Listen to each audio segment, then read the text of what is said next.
Are those New Year's Day fireworks? Nope, it's just my father, King Triton, destroying my worldly possessions. Let's see what's left in this week's episode of Whoosits and Whatsits.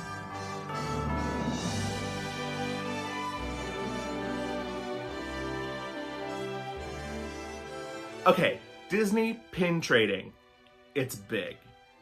Are there pin unboxing videos on YouTube? Yes, they're one of the most Disney watched videos out there.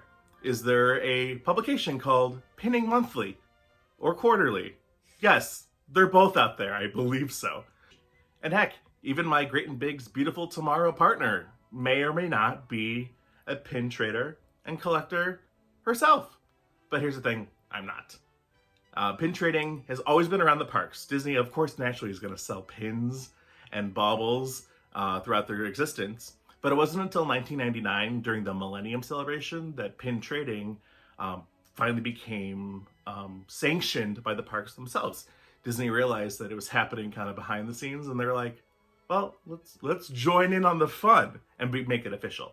So when Epcot had its big Millennium Celebration, that was kind of the hub for the celebrations there in '99, it became official. And strangely enough, as we're filming this, they just got rid of the pin trading area in Epcot Center, but I'm sure they're gonna put it somewhere else shortly. So 9 years before 1999, in 1990, I can do math, the Disney Store commemorated Disneyland's 35th anniversary with an exclusive limited edition set of only 25,000 Fab 5 pins, celebrating each character in a different land.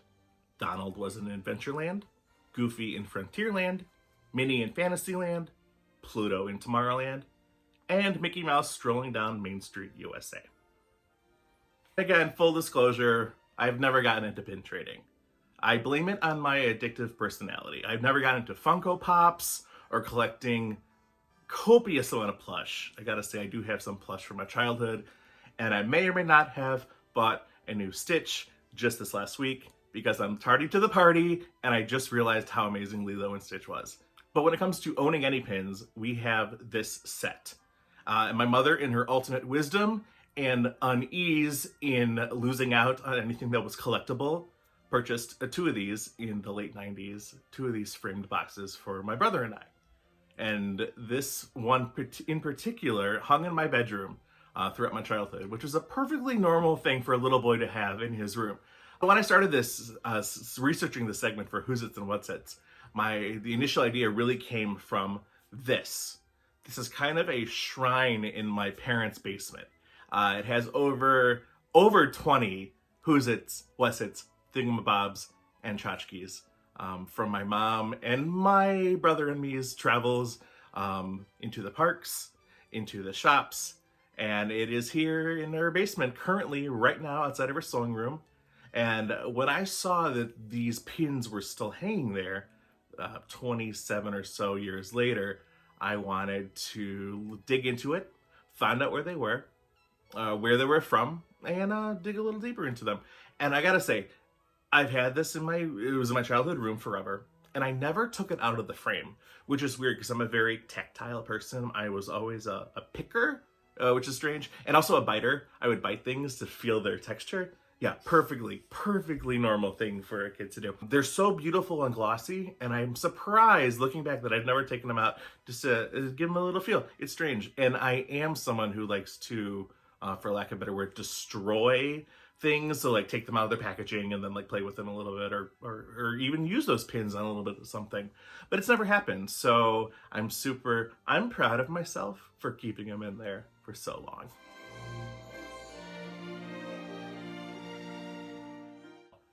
Here's the thing, I love it. I'm going to possibly indefinitely borrow it from my folks one day. Some might call that stealing. I call it borrowing indefinitely. But I will give it a very prominent place in my apartment, in my condo right now, because I think they're so cool. And I've had them for so long, and knowing who I am now in terms of Disney fandom and Disneyana fandom and park history, I need this in my life right now. I need this in my life right now. It's a very lofty thing to say right there. I need these pins in my life. Single, shocking.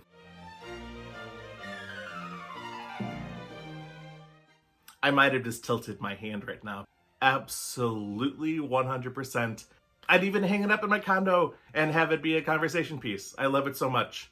I would hang it in a place that I see it every day, and it would tempt me to either open them up or pick at them. But seeing those smiley faces of the Fab Five is something I need in my life. Look who I found roaming around Adventureland. It's Frances. Hi. Hey, how's it going? Good. Good. Happy New Year. Happy New Year. 2020. Oh, Oof. This one's going to be good. Let's do it. 2020. So Frances, the pins. Yes. What are your thoughts on pin trading? I'm for it. Yes. I didn't really want to ask that. Yeah.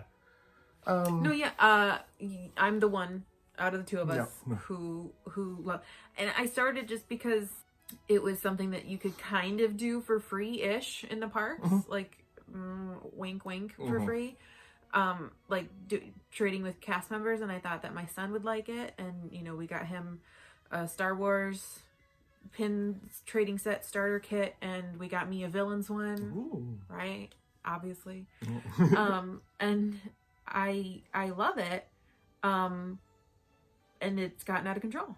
Oh, because you're right to have stopped your, because it is like no. it's a slippery slope. It's so time consuming and expensive, and not time. Okay, let me rephrase. It fills your time. It's an expensive hobby, and also it makes people worry about you a little bit. Like there's at our shared workspace, there is one of our boss's daughters asked if they hire children at our office because she saw my desk area, which is pretty much covered in pins. So we hire children. Oops. It's me. Frances, as a pin collector, would you keep this framed set in your underwater grotto if you had one like me? Oh, I would. And thank you so much for giving it to me. I'm so happy that you... Mom, don't let her in the house. Don't let her near these. No, absolutely I would. I think it's so adorable that it's in a frame. You can hire an armed guard. I do want to see it in person. I've only seen pictures of it. I want to see him in person. Cool. It'll be safe. I'm not going to Ocean's 11 you. I think it's... I love it. And I feel like they kind of do things like that still. Like there are still special collector pins, but I haven't seen anything in a frame recently. It's rare too. I don't think I said it earlier. It was 25,000 were released specifically to the stores. Okay. So it is rare now for stores to get things that are specific to specific parks. Right. That are limited. Yeah, I think it's the cutest thing in the whole world. I love it. Well, I hope you brought a dry towel because that's the end of today's Whoosits and Whatsits. Okay, if you're watching this, do you know about pin trading? Are you a pin trader? Are you not? Are you like me where you're like, once I Funko Pop, I won't be able to stop. So Funko stop. Hard stop. Hard Funko stop. Let us know. Please let us know because I want to know what camp you're in this community because there are two very, I think, distinct sides. Well, like where do you draw the line? I think is what we're, where do you, felt very pointed. Like, where do you draw the line? Where do you draw the line? Because I don't do it. I don't have one. So thanks so much for joining us on this week's episode of Whoosits and Whatsits on Great and Big's Beautiful Tomorrow. Anyone for pizza?